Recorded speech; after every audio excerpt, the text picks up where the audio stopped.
Hey everybody, I have something very special for you today. I'm going to introduce you to the greatest game that you have never played. Pillars of Eternity is a game that has a really old school kind of combat system.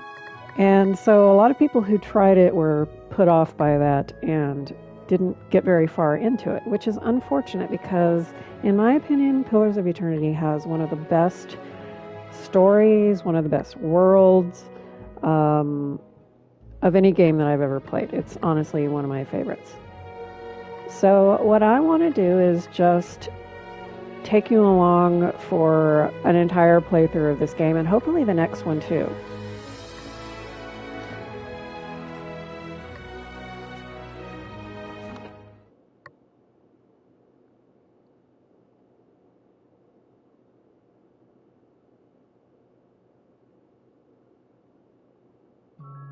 Five wagons grope blindly for the path on a starless night, their master glancing ever upward to the skies for assurance that he is on the right course. A dim lantern his only protection against the encroaching darkness. But the skies bring no comfort, shining no light, betraying no hint of what they know. The caravan carries travelers bound for the frontier hamlet of Gilded Vale, you among them, where a local lord has offered land and wealth to settlers from abroad looking for a fresh start. You have taken suddenly ill, sweating and shivering, and one of the other travelers signals for the caravan master to stop on your behalf. He pulls up just in time to avoid plowing into the trunk of a fallen tree that bars the way ahead. You will go no further tonight.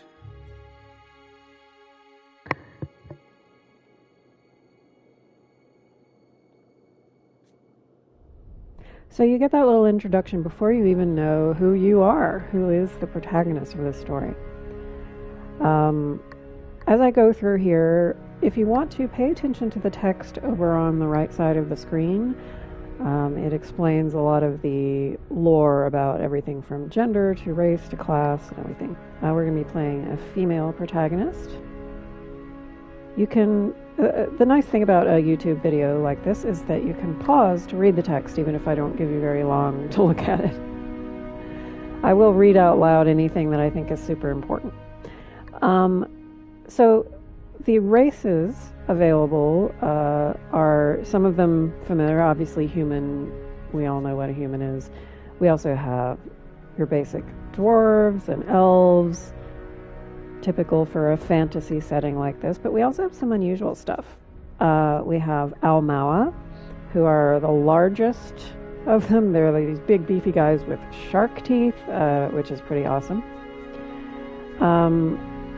What we're going to be playing is an orlan. These are little tiny guys with big ears, kind of furry little guys, very perceptive, not particularly strong. Another interesting option is the godlike. These can be from any of the other 5 races, but they're born marked by one of Eora's gods. Eora is the world that we're playing in. My favorite protagonist, from a story standpoint, is my death godlike. But we are going to be playing my second favorite because she's the best one as far as game mechanics go, I think, for a bunch of reasons. There are wild orlan, which are furrier types. They're sort of the original version of the orlan. And then the hearth orlan are slightly more civilized, domesticated. We're going to be playing a rogue. If you're going to only do one playthrough of Pillars of Eternity, one of my strongest suggestions is to play a rogue because you don't otherwise get a long-term rogue in your party until almost very near the end of the game. And rogues are extremely useful, and they're a great class. You can train any class in anything sort of, but rogues are the best ones for doing things like disabling traps and sneaking around and scouting. And so not having one for a really long time is, in my opinion, kind of a bummer. So I love it when the Watcher is a rogue, and that's why I'm playing my rogue character. And she also has my second favorite story. I'm pretty attached to her. going to start us off with Blinding Strike. That's a little bit more useful, I think, than Crippling Strike.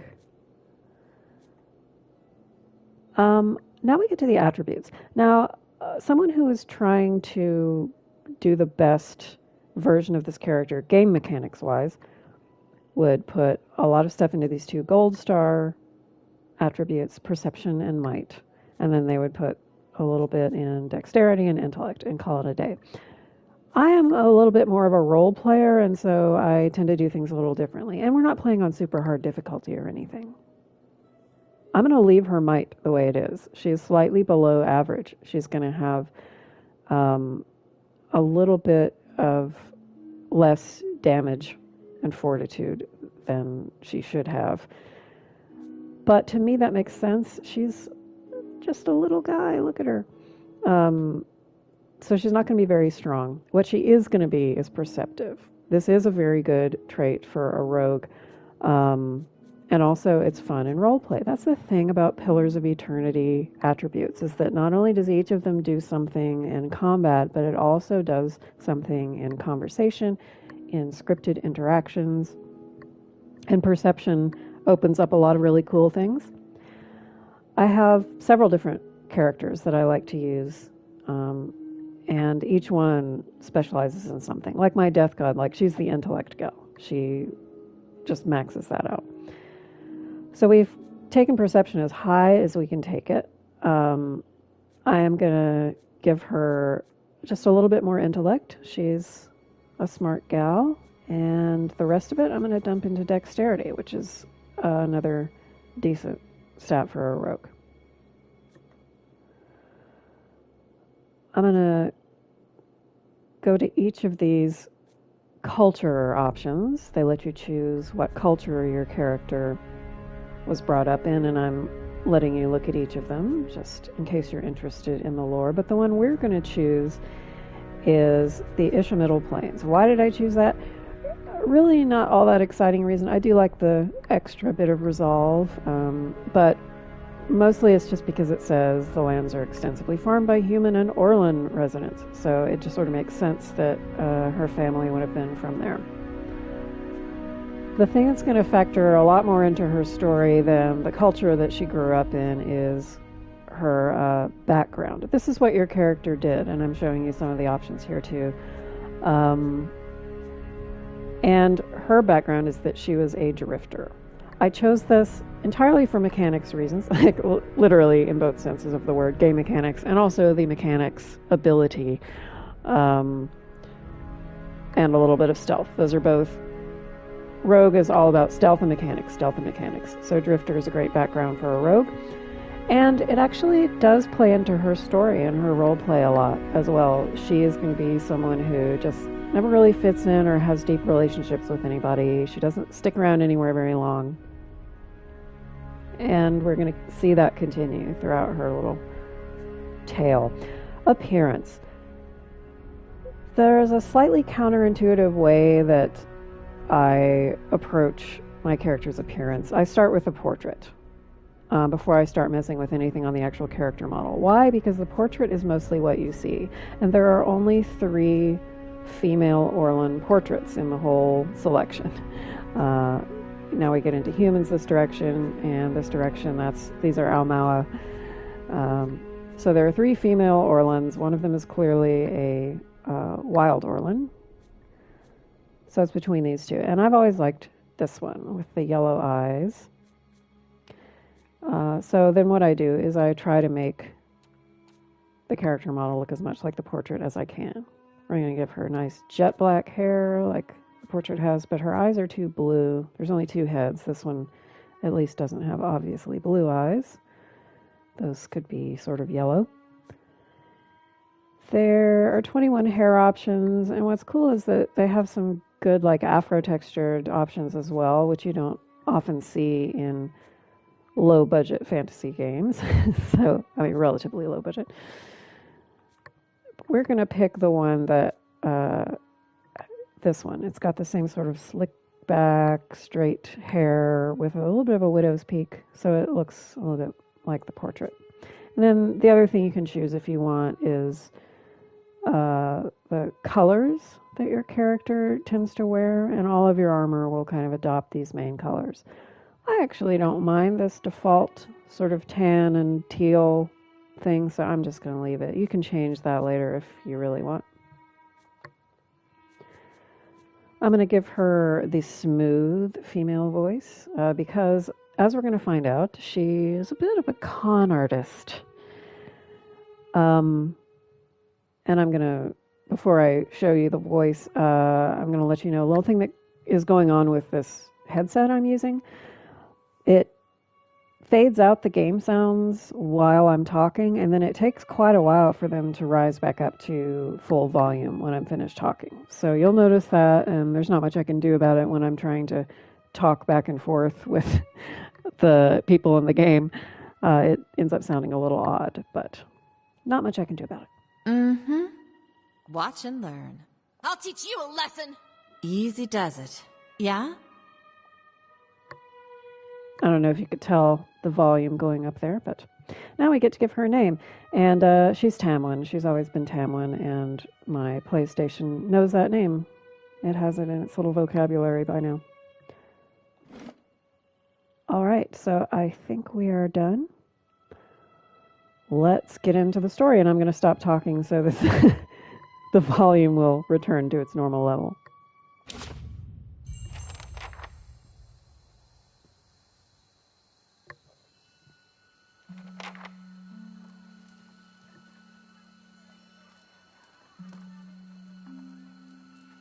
Everybody stays close to the wagons, got it? Stay out of the woods, and beasts take you if you are planning a stroll through those ruins up there. Whole area's crawling with hut-dwelling types who'd be happy to stick an axe in you for trespassing. So mind that you don't track mud on their sacred blazing rocks. Tonight, everybody stays put, and in the morning we'll get the path cleared. Gilded Vale's less than a day out. Understood? He looks you over.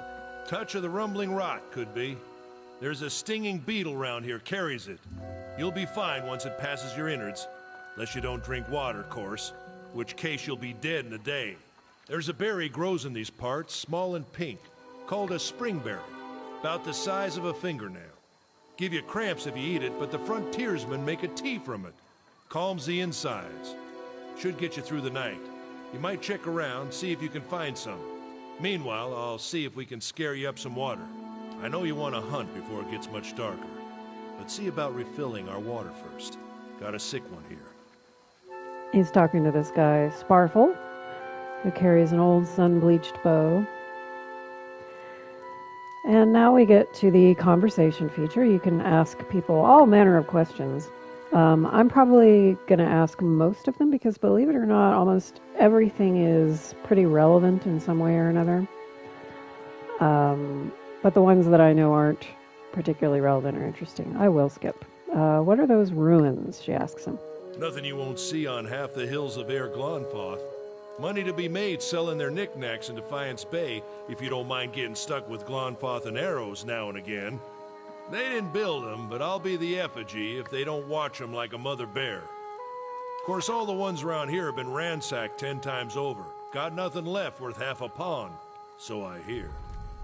Who did build the ruins? Got different names for them. Settlers called them Ingwithans. Nobody that liked them enough to stop them becoming ruins, tell you that much. Is it dangerous out here? Not if you hurry about your business. And not if the weather holds up. What kind of weather do they get out here? This time of year, rain mostly, and wind. But there's a different kind of wind out here time to time. Locals call it a beawick, born out of the ether, the spirit's path. Never seen it myself, never cared to. What are those huge rocks coming up out of the ground? They don't got Audra where you come from? Well, it just grows up out of the ground like this. Goes deep like tree roots. Some of it all the way to the heart of the world, you believe the stories. It's more like a shell than a proper rock. Easier to work if you're a mason. Got all kinds of strange properties. Seems to have some kind of life of its own. Dies if it gets dug up. Loses its luster. Folks think it probably grew at one point or another, but not these days. The soul butchers in Defiance Bay use it for different things. I've heard tell it can hold a man's soul, but I don't care to see it. Got enough to worry about without seeing something like that. I'll go see about those berries then. Hold on. Take someone with you. I know you're not some helpless tenderfoot, not like most of this lot. But you drop dead, I don't want to be looking for the body. Got a schedule to keep. So he looks over at this sturdy, armor-clad woman who's been sleeping on the ground without a pillow or a blanket. Calisca. Calisca! And he tells her she needs to find some springberries. Watch that she doesn't drop dead. No promises. What kind of guide says something like that? Kind you can afford. Don't listen to her. You're in good hands. And I pay too well, if anything. Off with you. Hayden should have supplies. See that you're equipped before you head out. We're in harsh country. Get your berries and hurry back. And if you get so much as a tickle of wind, you drop everything and you run. Something in the air tonight. If it's a Beawick, we'll shelter in the ruins. Hut dwellers be damned. You heard the man. Let's get going before you keel over. I always like to play as fully zoomed in as I can so that I get all the lovely details of each map. This is the Audra they were talking about. They're described as pillars, and you guessed it, that's what the title of the game is about. You are looking at the Pillars of Eternity. So Tamwen's not feeling so hot. She and Calisca are going to go look for some springberries to make her a tea. In the meantime, we're going to check out the camp a little, loot everything, and we're going to talk to this guy, Hayden, the merchant. He does not actually have anything. Anyone need supplies? I've got sundries for sale.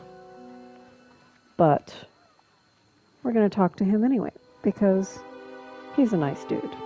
Brought a whole wagon full of goods to sell, but not enough shirts for the road. Say, is there anything you need? I've got some basic traveling supplies for sale if you'd like to take a look. And Tamwen's curious about him. Maybe she's sizing him up as a potential mark. I don't know. I'm a trader, originally from the Adir Empire, but I've been trying to establish new business out here. Life on the road has brought some unexpected challenges, to be sure. And I'm sure you've noticed how prickly the locals can be. But we're here to make the most of things, right? If you think these Caravaners are prickly, watch out for those axe wielders Odema mentioned. You see the little, in brackets, it has various adjectives after some of these responses. That means that they'll develop you in a direction as far as your disposition. Tamwen's main dispositions are going to be clever and deceptive. So since they had a clever option, I'm going to take that one. Something else you need? Looks like we're settled for the night. It's not as big as it used to be, but it's still big. The mainland is a continent northwest of here, but the colonies used to include Raed Ceres and the Deerwood. About 150 years ago, Deerwood won its independence from the Empire. A fact our companions are quick to remind me of. So he's from the Adir Empire, which you can sort of think of as an analog to the British Empire, and that would make the Deerwood, where we are now, kind of an analog to the United States. It's definitely got that kind of attitude. So she asked him why he moved out here. Because it seemed friendlier than Raed Ceres? My brothers took over the family mercantile business a few years ago, and there wasn't enough for me to do back home. I moved out to try and expand. So Raed Ceres and the Deerwood are both former colonies of the Adir Empire. Raed Ceres is going to factor into the story somewhat, although we won't see it. But what he's getting at here is that they are kind of religious fanatics. The Deerwood, not so much. All right, so she's going to head out. I'm going to show these tutorials as well briefly in case you want to pause and read those. If you're interested in actually playing the game yourself, they do have some very useful information. I see where you're going with that. She can pick that lock because she's got enough mechanic skill to do so. I'm sure that was somebody's very important potion that she just decided to make use of herself. That's the other fun thing about playing a rogue, or role-playing one, is basically anything that's not nailed down is yours. Sometimes when I'm playing my nicer characters, I don't take anything that's in a locked box or, that's considered stealing. But Tamwen, she can take anything and everything that she can get away with. All right, so she and Calisca are going to check out this area and see if they can find some spring berries. This is where they're supposed to be heading onward, but there is a giant tree that fell across the road. Not looking forward to trying to lift that thing tomorrow. So we're stopped for the night. Hopefully Tamwen can have a little time to recover.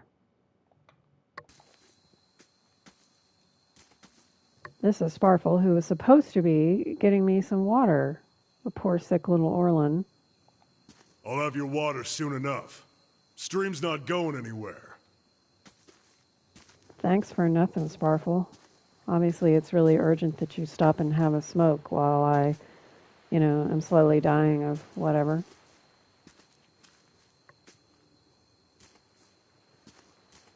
I think Sparfel has made Tamwen's list.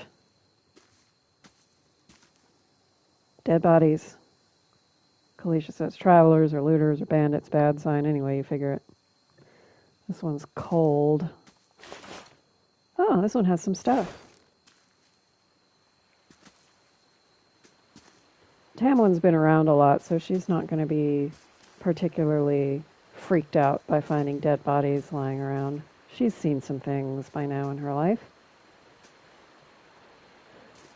And she has looted more than a few corpses already, I imagine.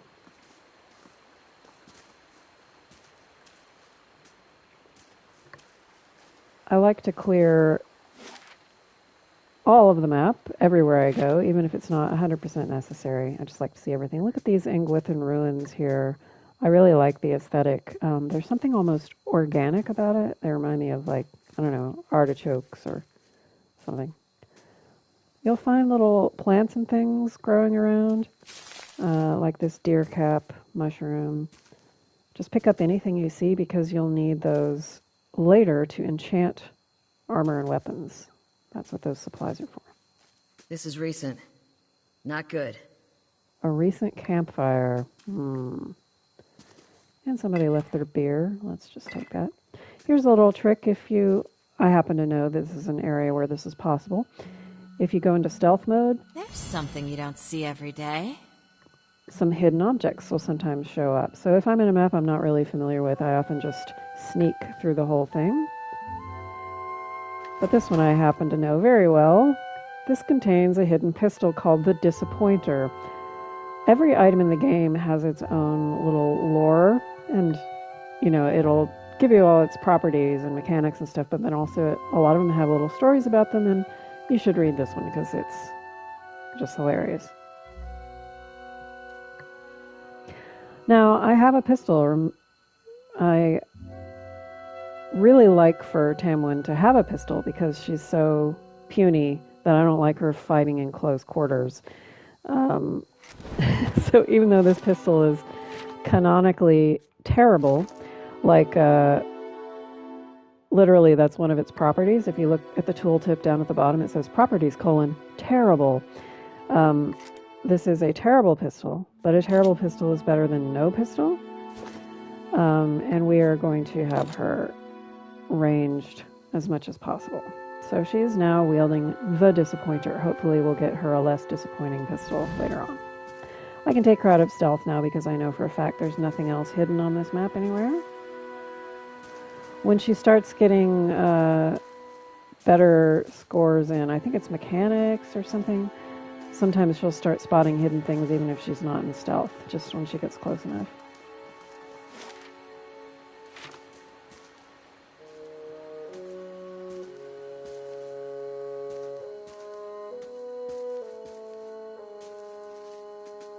Still having a smoke, are you, Sparfel? Thanks for nothing. This is the direction that our caravan came from. We shouldn't stray too far.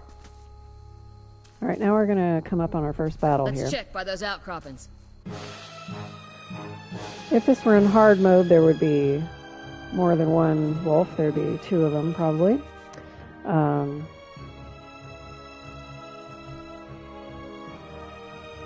going to do my blinding strike. And she is going to...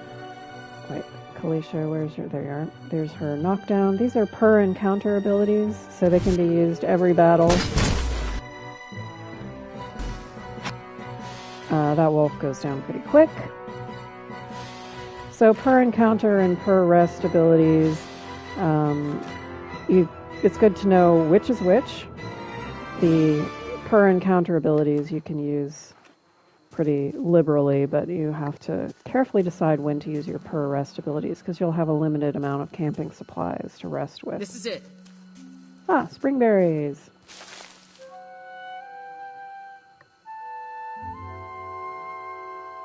And now we're going to have a little chat with Calisca, and this is where we get to refine our backstory. This goes into the written biography of your character, which is very cool. There's a slight glitch, at least in the PlayStation version, where some of the paragraphs appear out of order, but it's still cool. So Calisca says, "You're kind of a mystery to the rest of the caravan, just some kind of wanderer the way I hear it." And Tamwen responds, "Sure, I wander into the lives of fools, talk them out of their money, and wander back out." "Yeah? How is it you happen to come here?" "One of the fools turned out to be very dangerous and influential." "No offense, but you probably have that coming. They say the gods see that each man gets his due. Don't know if I believe that, but they do seem to have gotten the better of you." "You here to settle, like the rest of the lot?" And of course Tamwen is just passing through. Calisca asks where she's headed, and she says, "Oh, she'll just wander for a while."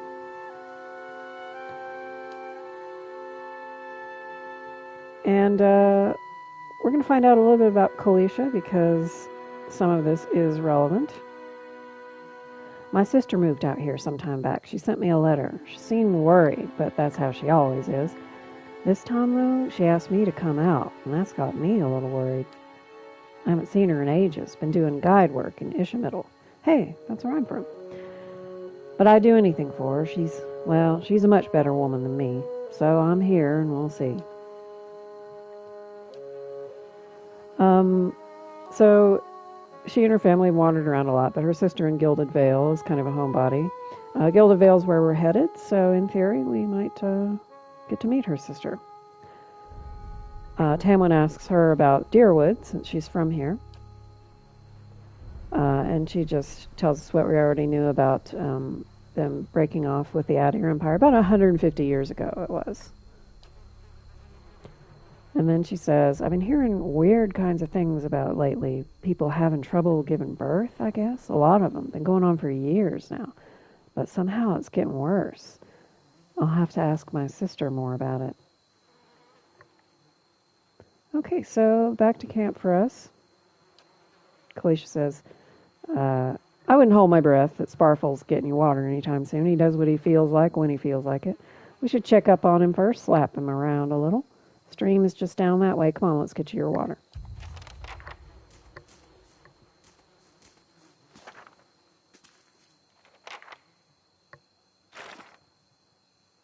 Quests. So, one thing, we're heading down to the stream, and it's a long way, so one thing I like to do is, if you can just set them on a path, and then just use the camera to follow them as they run, and you can just watch them go. You don't have to maneuver them the whole way. They can find their own path. Very useful for old ladies with aching hands. What a surprise. Sparfel went hunting. At least he left the water skins. Come on. So you dip the water skin into the stream. Calisca's keeping watch, and she looks up to the tree line. Sparfel comes out of the trees. He's not carrying his bow. His stride is wobbly as he moves toward you with labored breath. Sparfel, are you all right? His toe catches on a rock and he collapses forward, the shaft of an arrow planted between his shoulders.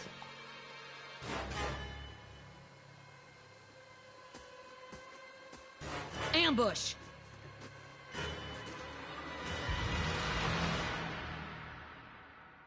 Now we've got a slightly more difficult fight, but it's not too bad.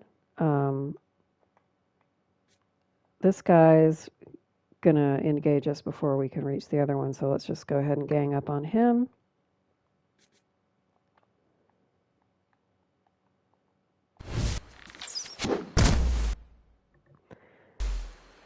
I'm gonna save her other knockdown for the second person, and we'll just auto attack this guy to death.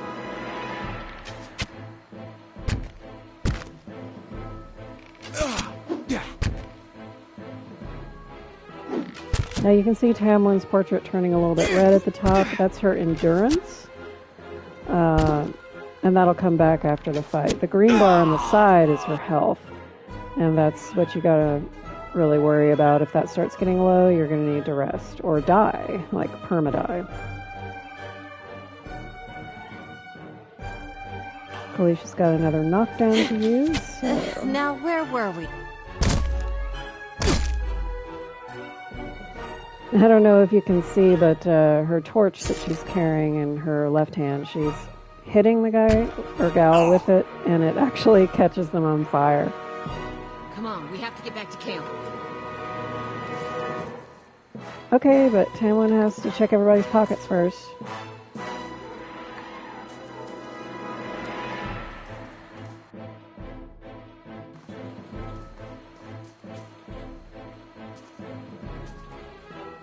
Which way is camp? Do we know? Uh-oh, more guys. But we got all our per encounter stuff back, so I get another blinding strike and she gets 2 knockdowns. But we got 3 guys.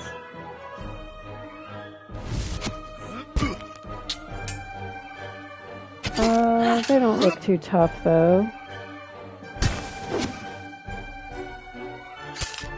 Oh, that guy knocked Calicia down. That's rude.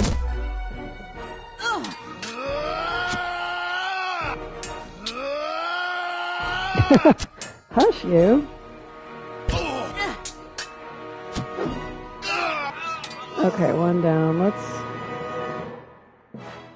speed this up a little by using some of our stuff.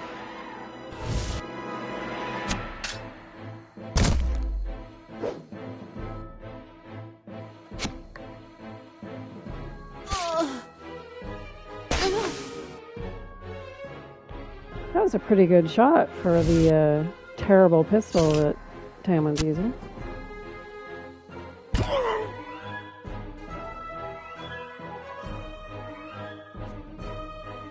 Let's do 1 more knockdown because we've got it and it's free. And that's how it's done. Tamwen's pleased with herself. I've got the game set to auto-pause after each character uses an ability. Not super important right now, but later that gets important when you're trying to make sure people aren't just auto-attacking when they could be doing something useful. Oh dear. Massacred remains of the other travelers. A handful of dark figures stands above the fallen, jerking axes from bodies as if from half-split logs, and one of them holds a wet blade at the neck of the man you recognize as Hayden, the last one standing. And the Glanfathan leader, these are the Glanfathan hunters that Odema was warning us about. He says, lay down your arms. Tamwen asks him why he's done this, and he claims they're trespassers in places of which no mortal man is worthy. So I say again, lay down your arms. Hayden says not to trust them. Tamwen has a perception option here. I always use anything that is based off of her perception. She says, your courage is a mask. None of you has yet slain a true warrior. Your kills are sloppy. The wounds on these people are inefficient and off target. This is the work of untested men, accustomed to carelessness. And that pisses him off enough. He says, we'll see whose courage is a mask. And then he shoves Hayden at me. And Hayden gets injured, but he's still alive. There are outcomes where Hayden can die right here. I've had that happen. My very intellectual death god-like character, Valdis, managed to sort of actually him into submission. She made him so mad that he forgot about Hayden entirely, and he ends up not even injured, so that's interesting. Anyway, in this version of events, Hayden is injured but still alive, and now we have a fight on our hands. First, I like to see who's going to engage whom before I really make decisions. Okay, they're all engaging Hayden, but this guy's already near death. Hayden must have gotten in a... Or maybe I shot him already. I don't know, I can't tell. Anywho, let's finish off the leader first.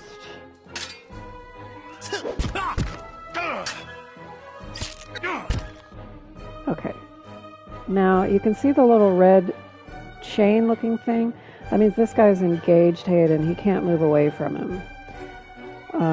So he's going to blind him to even the odds a little bit. Calicia's going to come over and try to knock him down, which will also break the engagement with Hayden. And then Tamwen's going to do her usual thing of just standing back here and shooting.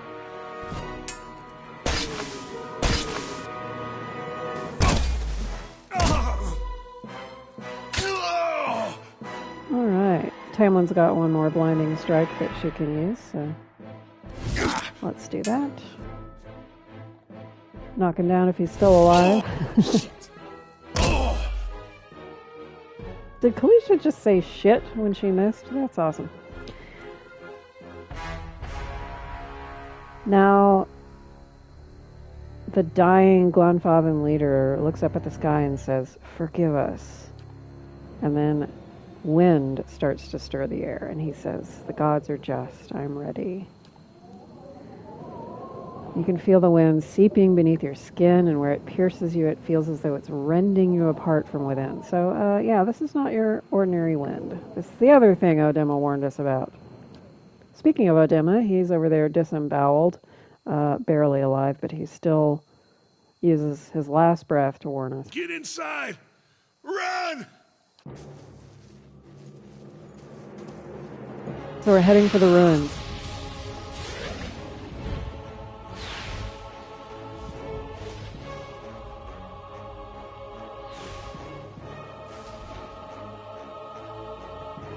So you manage to swing yourself up onto a ledge. Hayden's trailing behind because he's injured. And then one of the attackers, who was feigning death, lunges for him and topples him to the ground. He tries to break his hold, but he can't. And I have a dexterity option here. I can grab a rock and hurl it at Hayden's attacker. The hit jars Hayden loose. And he's trying to climb up on the ledge too, but the wind pulls his hand free.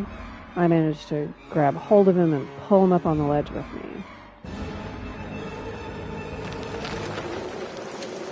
The wind is actually shaking the ruins themselves now, and as we dart beneath the old archway, the entire portal begins to fall beneath its own weight.